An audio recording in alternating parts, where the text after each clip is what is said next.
Hey, you guys, hope you're well. I just wanted to take this opportunity and let you know about our amazing new business scalability scorecard. So have you ever wondered if you're an entrepreneur, you're a business owner, and you want to grow and scale the business, but not sure how, and you're looking for some advice and you're looking for some strategies about how you could effectively grow and scale your business?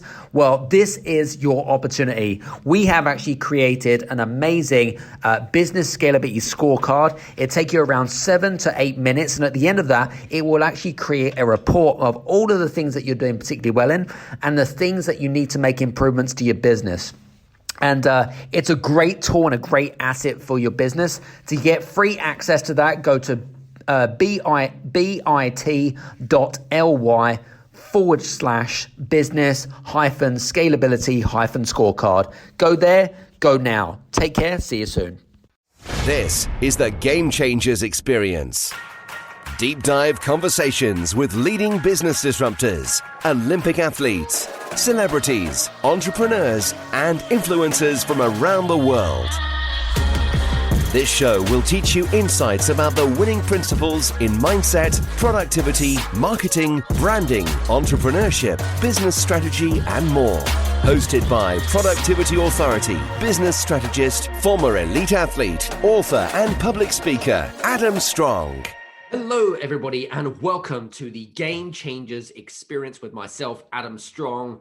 I'm super pumped. I'm super energized, as I always am. I just wanted to take this opportunity really, and again, say thank you so much for listening in today's episode. I thought I'd do something a little bit different today. And, I was on Clubhouse the other day, and in fact, it was only yesterday, and I seemed to be asked the same questions. So I thought to myself, do you know what? Maybe what I'm going to do is I'm going to dedicate this particular episode to those guys. So what we're going to be doing today, what we're going to be talking about today actually is we're going to be talking about virtual events, virtual summits, virtual conferences, whatever you want to call it, right?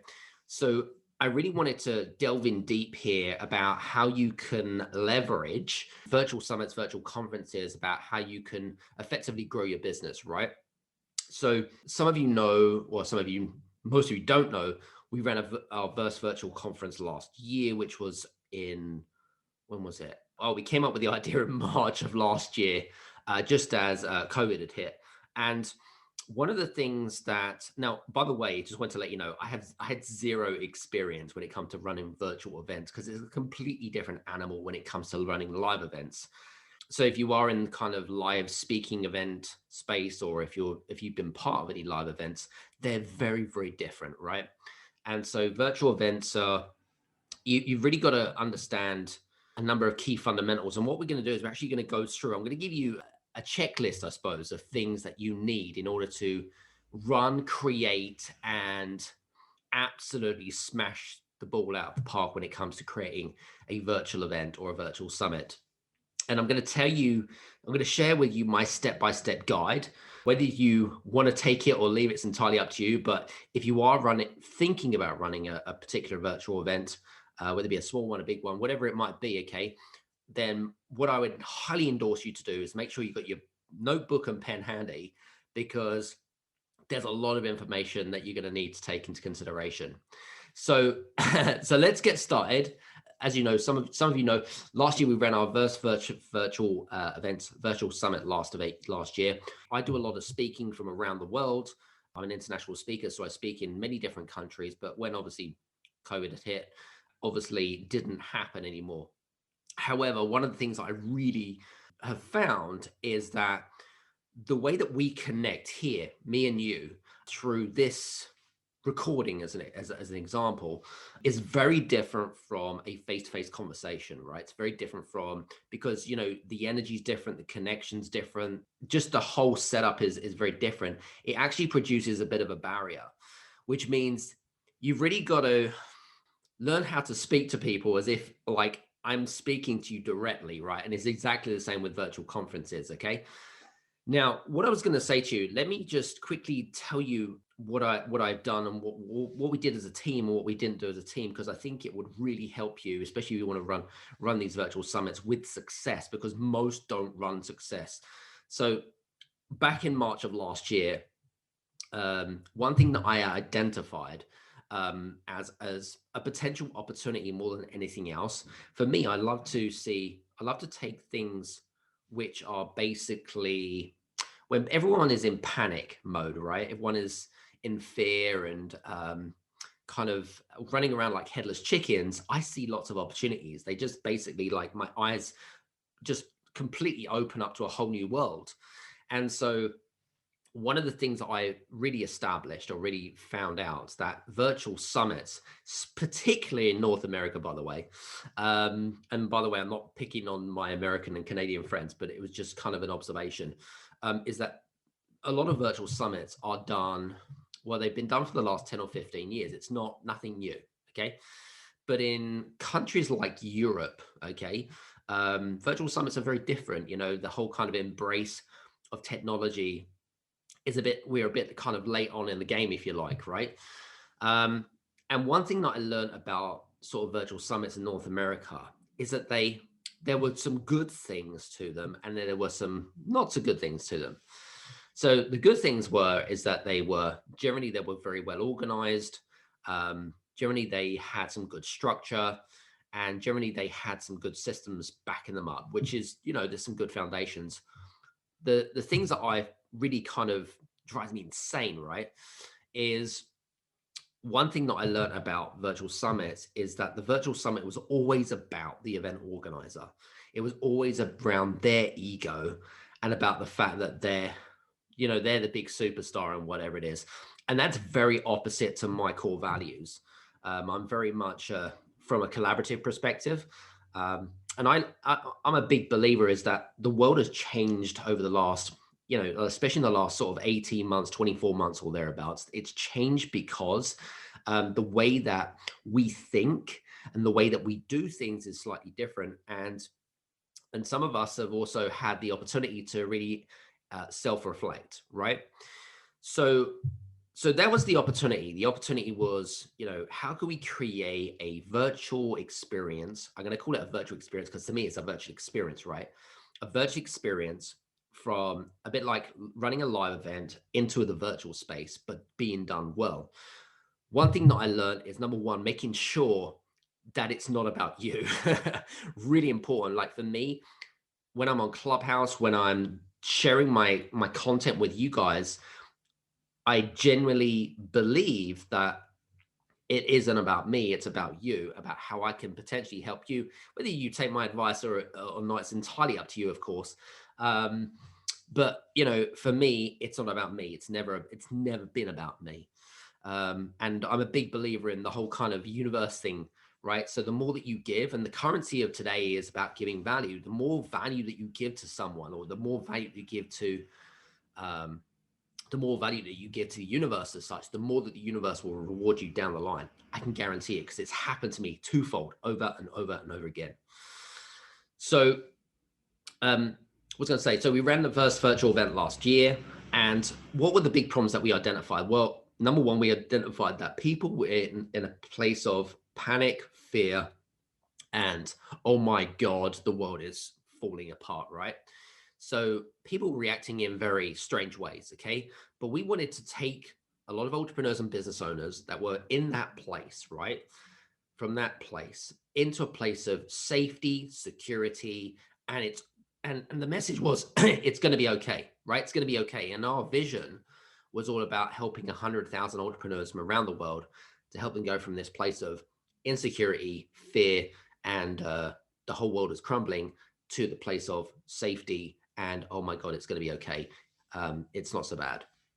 So we ran this. I came up with the event idea 7 weeks to date, and literally from idea to execution within 7 weeks. Have a newborn baby, by the way. I forgot to mention that. Though I don't recommend that, by the way. And then what was I going to say? And then we just launched in May of last year. We ran it for 31 days solid, 2,100 people. But like I said, that was just an example of what we did in our first virtual summit. So what I want to do is I want to give you a checklist of the things that you need in your business, okay, that you need if you want to run a virtual event, okay? So I hope you got your pens and paper handy, because I'm going to be going through this list pretty quickly. We'll start with the first thing. So the first thing that you want to do is create a vision. What do I mean by a vision? Well, think about this, okay? A vision is a long-term, what's from a longevity perspective, like what is the summit going to do from a longevity perspective, okay? What is the vision? How do you encapsulate it? How do you see it? How is it going to make people feel at the end of the event, right? How can you envisage that? What is the result that you're helping your clients trying them to achieve, right? What is it that you're trying to get them to achieve? What is the big picture here? Okay. What is it that you want to become off the back of that? So what is the vision? Okay. That's extremely important. So point number one. Point number two is, what is the event promise? What is the event promise compared to other events which are in your industry, in your space, whatever it is? Okay, what is the event promise? What is the event promise to do? So does it help them to increase their profitability by 20% as an example? Does it help you to grow your team by 80%? Does it help increase productivity? So what is the big event promise? So normally there has to be an event promise, because if there isn't an event promise, then you don't have a good, strong value proposition, which basically means that there is no real reason for them to then give up their time, because their currency is their time. So that if they're going to give up their time, there needs to be a really fulfilling event promise based on that. So you've got to make sure that you've got a big event promise. Okay, so that's the second thing. The third thing I was going to say to you is, study what works in your industry. And I kind of mentioned this before. I did some observation and some market research, right? But what works well in your industry? So for example, if you're in recruitment, okay, are there many virtual experiences, conferences going on in that space? And if so, what works particularly well? Is it that they're bringing in particular types of recruiters that have got big influence? What's the core message? Is it the fact that their clients find it very hard to acquire very top talent? I don't know. So what I would do is look at what in your industry, what currently works. And if there isn't anything that you can compare by, well, guess what? There may be two reasons for that. Number one, does it work? That's the first thing. Secondly, okay, if there is no one that's doing it, it could be an opportunity. All right. So in our space of entrepreneurship and business, it's being done, but most of the time it's not being done particularly well. So there was the opportunity. So you can look at any industry, whether it be law, whether it be recruitment, whether it be an accountancy, it doesn't really matter.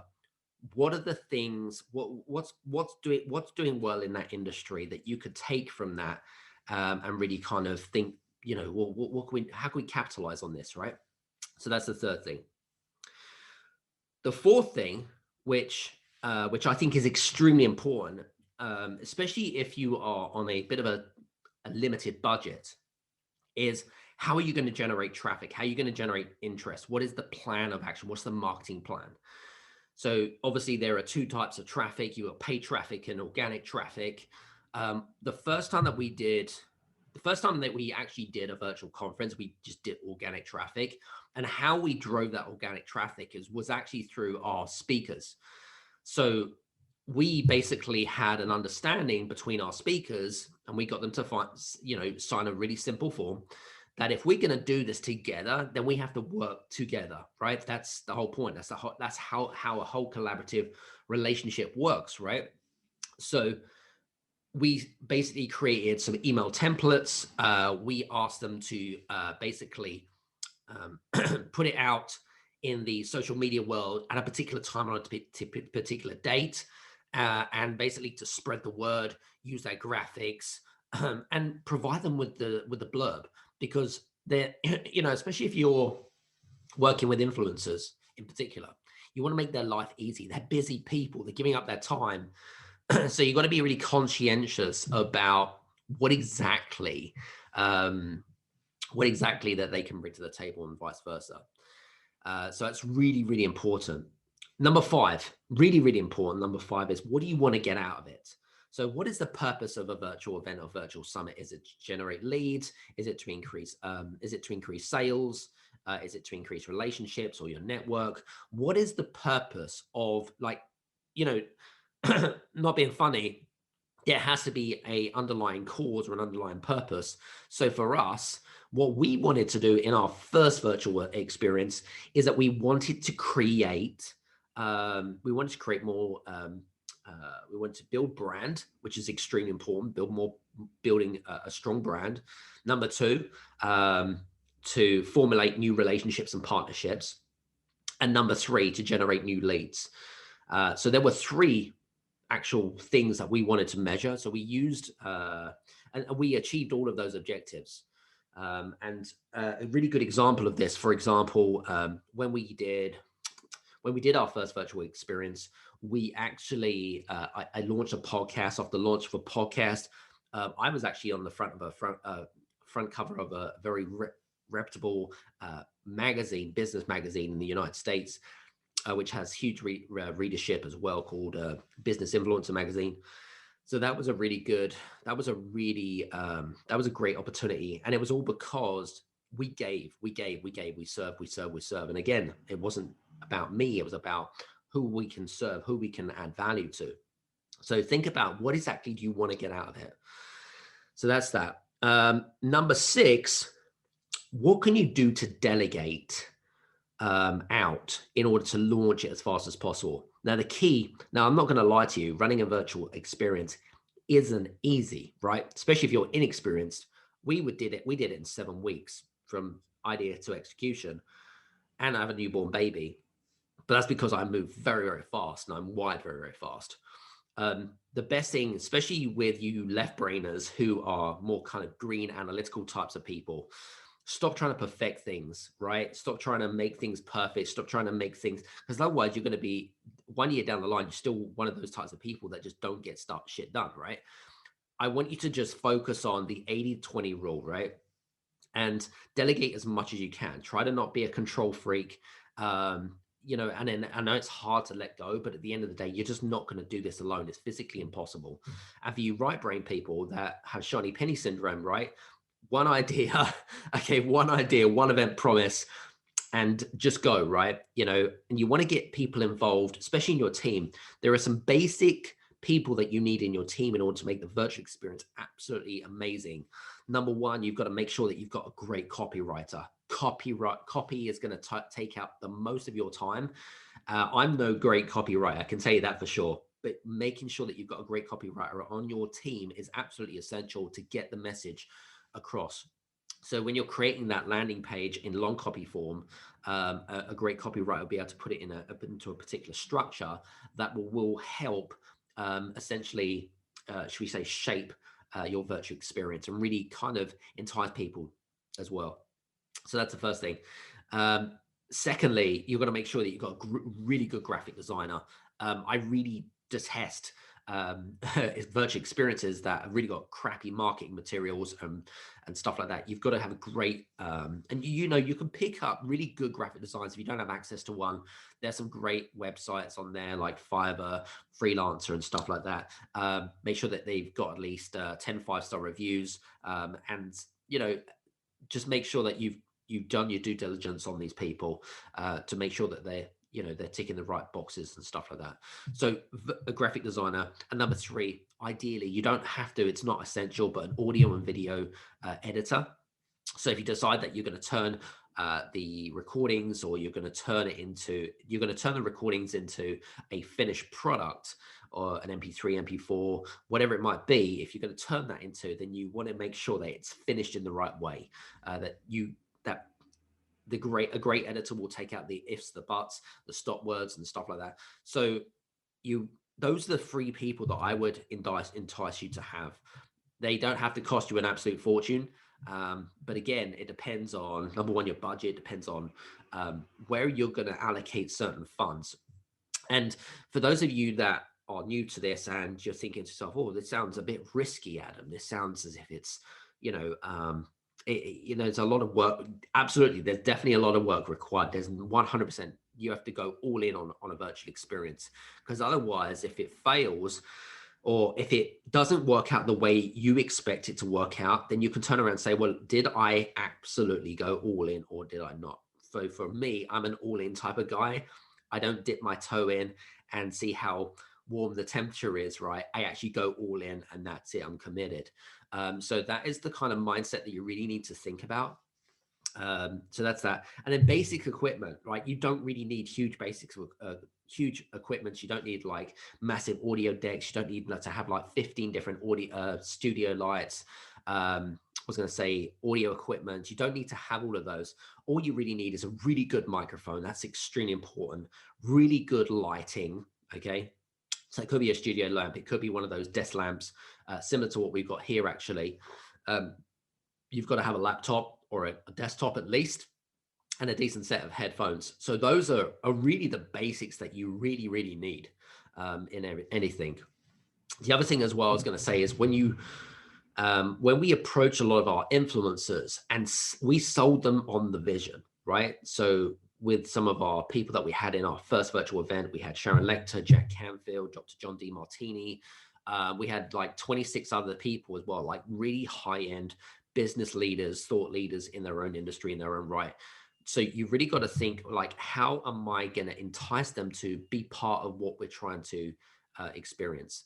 And the best thing that what we did, especially with these guys, is that we had an understanding that they were to, like I said, spread the message, get it out there. And that's how and also you can play around with things like affiliate schemes as well. So we had an affiliate scheme that we set up on the first virtual experience and the second one, actually. The first one went particularly well. We did sell tickets to the pre-recordings and stuff like that. But again, it just completely depends. Just in this recording alone, I could be here for the whole day giving you a whole masterclass of stuff, but we just don't have the necessary. It could be 4 hours or 40 hours. We just isn't going to go into depth or detail enough. So I hope that gives you some ideas about how to create a really powerful virtual event, virtual experience for your industry or whatever it might be. And, this is just like the snapshot. I'm just telling you from my experience about what's worked for us, what didn't work for us, what could potentially work for you. And again, have a really clear intention of what specifically you would like to get out of a virtual experience. Because honestly, the rewards can be extremely high. But again, you've got to be prepared to put the work in. That is all I'm going to say on that one. So listen, hope you enjoyed today's episode. I hope I've not been babbling on too much, but if you have any questions, by the way, feel free to reach out to me or my team, and I'll try and get back to you as soon as we can. My big ask for you for today, by the way, if you are on social media, whatever it is, please follow me on LinkedIn, connect with me on LinkedIn, put a personal note, just say I listened to you on the podcast, connect with me on LinkedIn, let's build a relationship. I'm all into relationships and collaborations, as you guys know.